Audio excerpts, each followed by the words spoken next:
surga dan neraka. Mereka meyakini surga dan neraka. Cuma untuk masalah surga ada dua pendapat. Kesibukan para lelaki yang masuk surga di surga adalah memecah perawan istri-istrinya. Shalom saudara dalam Tuhan, puji nama Tuhan, jumpa lagi dengan saya di kesempatan ini. Saudara dalam Tuhan, di video berikut seorang ustadz membahas tentang sorga Kristen di dalam masjid. Dan beliau mengatakan bahwa sorga Kristen itu kurang karena tidak ada bidadarinya. Nah saudara dalam Tuhan, sebelum kita membahasnya, mari kita melihat videonya. Surga dan neraka. Mereka meyakini surga dan neraka. Cuma untuk masalah surga ada dua pendapat. Dalam teks-teks Injil ada Alkitab dua pendapat. Pendapat pertama, bahwasanya surga tidak ada makanan dan minuman, semua berubah menjadi arwah. Manusia semua berubah menjadi arwah, menjadi ruh-ruh yang tinggi karena melihat Allah Subhanahu wa taala, maka mereka sudah dengan dalam kelezatan. Tidak ada namanya makan, minuman, pernikahan, tidak ada. Surga versi mereka demikian. Ya. Dalam teks yang lain, surga mereka mengatakan ada makanan, ada minuman. Ada makanan apa? Minuman. Tapi mereka hanya sebut makanan, minuman sama rumah. Mereka sama sekali tidak sebut tentang pernikahan. Tidak ada bidadari. Paham? Ini madhab diikuti oleh sebagian mereka. Makanya saya pernah dengar klip ada seorang di antara mereka berkata, saya yakin kalau saya mati, saya pasti dapat makan, saya pasti dapat rumah. Tetapi dia tidak sebutkan bidadari. Kenapa? Karena memang tidak ada disebutkan bidadari. Surganya kurang, kasihan. Tapi mereka meyakini ada surga dan neraka. Baik, saudara Tuhan, itu videonya. Dan saudara Tuhan, di video tadi seorang ustadz membahas tentang sorga Kristen di dalam masjid. Dan beliau mengatakan bahwa sorga Kristen itu kurang karena tidak ada bidadarinya. Mungkin bidadari yang dia maksud seperti di video berikut ini. Kesibukan para lelaki nanti di dalam surga adalah, malu saya ceritakannya nih. Mau terus? Kesibukan para lelaki yang masuk surga di surga adalah memecah perawan istri-istrinya.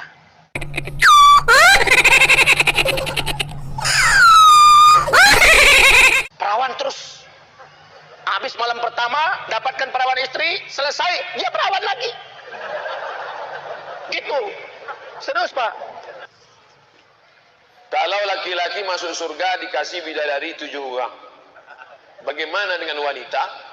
Apakah dapat 7 pangeran? Wanita yang terlintas di pikirannya ingin dapat 7 pangeran tak masuk surga. Kalau ada ibu berpikir akan masuk surga lalu punya suami 7, itu dijamin tak masuk surga. Salah satu nikmat yang ada dalam surga adalah pesta seks. Minta maaf, karena inilah yang kita tahan-tahan di dunia. Inilah yang kita tahan-tahan di dunia. Dan kenikmatan terbesar yang diberikan Allah Subhanahu wa ta'ala di surga adalah pesta seks. Adalah pesta seks. Adalah pesta seks. Adalah pesta seks. Kenapa?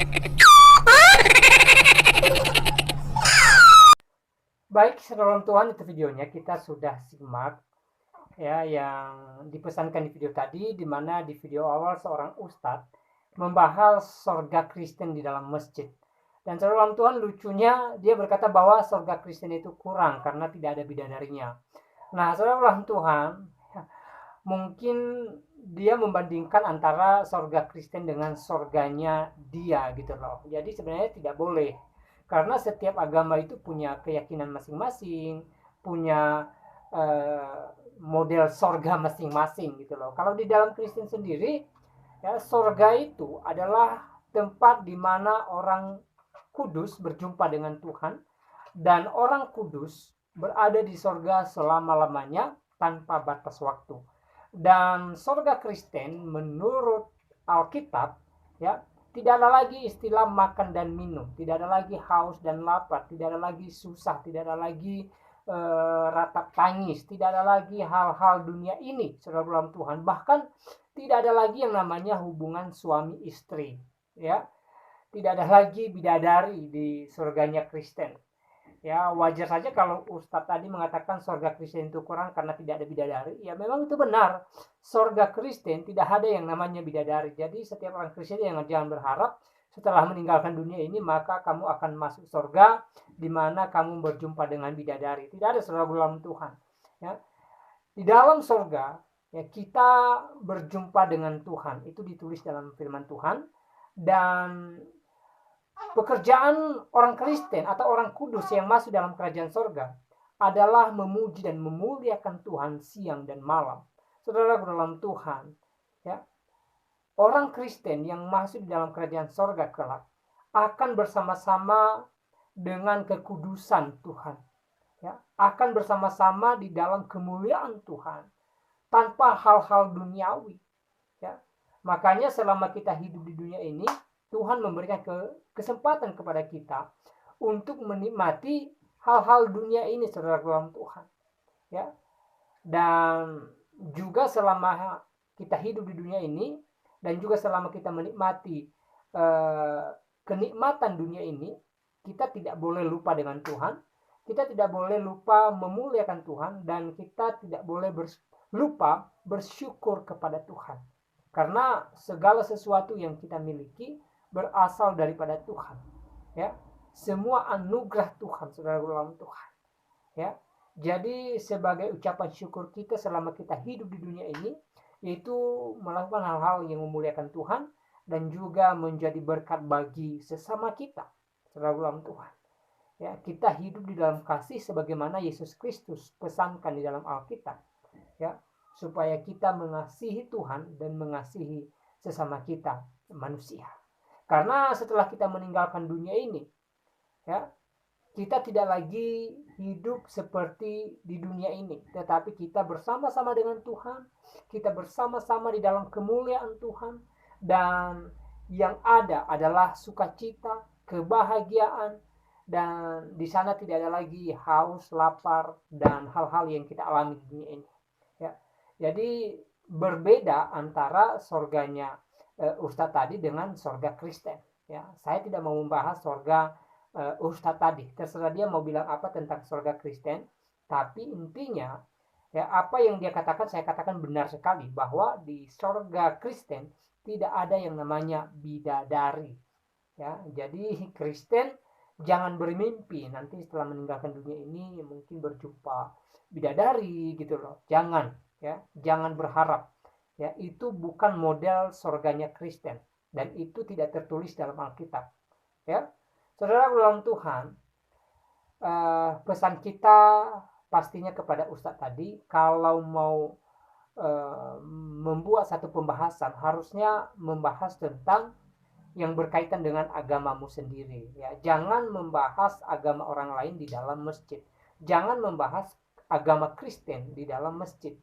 Jangan membahas surganya Kristen di dalam masjid, saudara dalam Tuhan. Tidak baik. Ya, tidak guna. Ya. Dan ujung-ujungnya, ya, pembahasannya pun ngawur. Ya, tidak sesuai dengan yang dicatat di dalam Alkitab, saudara dalam Tuhan. Ya, mereka hanya memutarbalikkan fakta kebenaran Alkitab. Ya, dengan mencopot-copot ayat, ya, tanpa melihat semua dari teks-teks ayat Alkitab. Ya, mereka mengambil sepenggal-sepenggal lalu membahasnya dan ujung-ujungnya pembahasannya ngawur. Ya. Nah, sekali lagi harapan kita buat Ustadz tadi, jangan lagi membicarakan tentang Kristen di dalam masjid. Tidak baik dan tidak terpuji. Ya. Bicarakanlah soal-soal agamamu, kaidah di dalam agamamu. Itu lebih baik dan saya rasa itu lebih memberkati. Nah, saudara dalam Tuhan, selebihnya silakan saudara berikan tanggapan saudara, berikan tanggapan yang baik, yang positif, terutama tanggapan atau komentar yang memuliakan Tuhan. Tuhan Yesus memberkati kita semua. Shalom.